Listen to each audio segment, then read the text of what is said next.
On this episode of Redlit, hippity hoppity, you damaged my property, bippity boppity, I'm calling the coppity, bippity boppity boo, they're taking your kids too.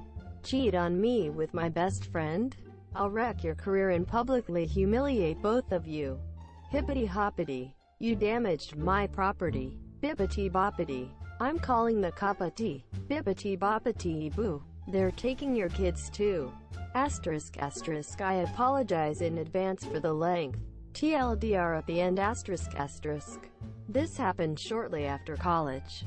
My mom is a retired, disabled woman who now owns her house on a quiet residential cul-de-sac.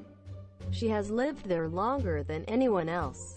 Her neighborhood has designated parking spaces at the end of the cul-de-sac, all with the addresses of each house painted in the parking space. My mom doesn't get out much, so I use her designated parking space. At the time, we lived in the same city and I visited her weekly to bring groceries, fix broken things, cook for her, etc. My mom parked her car in the backyard of her house. Since she went out so little, Mom kept busy by gardening or baking, buying cookies for the children on the street. Mom's neighbor, asterisk asterisk Ivy, asterisk asterisk, never parked well. Whenever I stopped by, her car was always parked so close to my car that I had to park on the curb. I wouldn't have cared about Ivy's piss-poor parking but for two things. 1. She had 4 or 5 kids and had parties almost every weekend, leaving trash in Mom's yards. 2. I asterisk loved asterisk my car, a 2016 metallic ice blue Dodge Challenger Hellcat, the first car I had ever purchased brand new.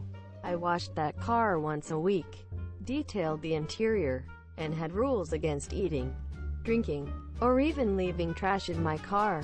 It was my pride and joy. Mom had called the police throughout Ivy's residence because of the parties. Ivy's guests would fill up the cul-de-sac with their cars, obstructing traffic, and get into loud, drunk fights at and after midnight.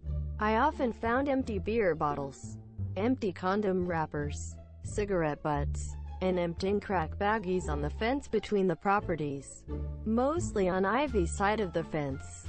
Asterisk asterisk, this is all important information, asterisk asterisk. One Saturday while having dinner at Mom's house, I heard a loud crash and my car alarm went off. I ran outside to see Ivy's older model Honda Accord back out of her parking space and speed down the street. Ivy's Accord had a dent from the front bumper to the door and the headlight had popped out. I approached my Challenger with trepidation and screamed in anguish at what I saw. My car, my beautiful 3-week-old car with less than 500 miles on it, had a dent stretching from the passenger's door to the front bumper, and the right front wheel was tilted at a 30-degree angle. I was livid and in anguish as I called the police, filed an online claim with my insurance, and arranged for a tow truck to take my damaged car to the dealership. The estimated cost of repairs came out to $3,400 United States dollars. Total cost of repairs was eventually $6,500 United States dollars. I had a low insurance deductible, $100 United States dollars, but my car was parked and Ivy owed for the damages. For 2 weeks, I knocked on Ivy's door or waited for her to come home. She stopped driving her damaged Accord and either rented or borrowed a Ford Fusion. When she was home, she didn't answer the door. When she wasn't, she stayed away until my rental car, a Dodge Charger, left Mom's parking space. I left a note on Ivy's door for her to call me, but only received harassing calls from restricted phone numbers or people blaring air horns in my ear when I answered. The revenge. About 2 weeks after the accident, Ivy's children came to Mom's house for some cookies. I noticed that 2 of them had bruises around their eyes. If Ivy hadn't hit my car, I still would have done what I did, but maybe not as underhandedly. I had Mom take pictures with one of the children but waited until the next party to strike. Ivy had a party that night or the night after. Mom called me to let me know and I installed an app onto my phone that gave me a fake phone number. I called 911 and reported the party. There's a loud party at 1007 Mountain Drive, and I'm worried because the children are around all these drunk adults. Please, hurry. Quote, Mom called to let me know the police had arrived. I drove to her house, stopping by the grocery store first so that appeared to be the reason, and saw Ivy and her boyfriend Bane already sitting in the back of a squad car. From a news broadcast that night, I found out that Bane had warrants out for his arrest initially. The charges were disorderly conduct and disturbing the peace. However, Mom turned over the photos of the children, anonymously mailing them through the post office with Ivy's address and name as the return address. Less than a week later, Ivy and Bane were charged with child abuse charges. I think Bane was charged with more severe charges as well for abusing Ivy's daughter. Either way, the children ended up in foster care, and Ivy and Bane ended up in prison. **TL. Doctor. My car was hit by such a foul witch. Being a pro, I played a snitch. Her children had bruises. She had no excuses. My plan went well. No hitch. **. Cheat on me with my best friend? I'll wreck your career and publicly humiliate both of you. **. So, this post apparently is what triggered the ProRevenge riots of 2019 over the excessive use of acronyms to represent people. MW, FBF, FBFW, in the story. Sorry about that. I have reformatted the story with fake names in place of acronyms. **. Also, at the end of the post I've added answers to a few questions that came up repeatedly in the comments. **. Shithead and Sarah have been like family to my wife and I for several years. Practically ever since we moved in across the street from Themisure, the four of us were extremely tight. Our kids are the same age as theirs and are all good friends. We were one big family unit. We did dinner together a few times a week. We went on vacations together. I truly saw Shithead as a brother, and my wife and Sarah were very close too. 5 months ago, I was completely blindsided by the discovery of an affair between my wife and Shithead. My wife had left her email open on our computer, and I saw an email from her to her longtime therapist saying that Shithead would be joining her at an upcoming session again. WTF. My mind started racing. Why in the world would Shithead be going to her therapy sessions without my knowledge? I did a search and found some other emails to and from the therapist proving that Shithead had been going to sessions together with her for about 6 weeks. I checked our mobile phone account and discovered that, since late summer, they had been exchanging hundreds of texts every day, peaking at nearly 500 per day by the holidays. Speaking of the holidays, my wife and I hosted both of our families, parents, siblings, etc., for both Thanksgiving and Christmas dinner, and Shithead and Sarah joined us either for dinner or after dinner on both holidays. Text records showed that the entire time that they were at our house celebrating with our families, my wife and Shithead were texting each other across the room. Sure, they were doing that pretty much every time the four of us hung out, for months, and, you know, all day every day just in general. But what bothers me the most is that they were doing it with Sarah and I right there. I confronted my wife with the evidence and she admitted that yes, she and Shithead had fallen in love. It just happened. I don't know how, but I love him and I just don't feel anything for you anymore. I'm sorry. Quote, they had gone on a school district trip together.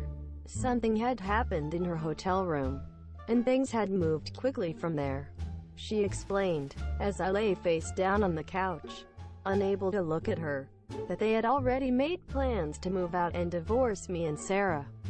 And while they didn't plan to move in together immediately because of the kids, they'd probably do so eventually. The meetings with the therapist were supposedly mostly for the purpose of finding a way to break this to me and Sarah as gently as possible, because they were so very concerned for our well-being. Sarah and I are fairly certain that they weren't planning on telling us about the affair at all, and were simply going to discover their feelings for one another several months down the line, after they'd come up with some other reason to divorce the two of us. My wife moved out 2 months ago. I was, and still am, utterly destroyed. I cry every day. I cried writing the first few paragraphs of this story just now. I worry nonstop about the impact on our kids. But I am also not exactly a shrinking violet when I feel that I've been wronged. And in this case I was, objectively, very, very wronged. So, a couple of years ago, Shithead ran for a Board of Education seat as a pretty extreme underdog. I helped him with his campaign materials and debate prep. And my wife, a well-known school district employee, this becomes important later, got the word out as best she could. Much to our surprise, he actually won in a squeaker, by just a few dozen votes. Being on the board became the center of Shithead's world.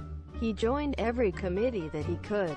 This turned into the foundation of his affair with my wife, as they were constantly going to school events and meetings together on evenings and weekends.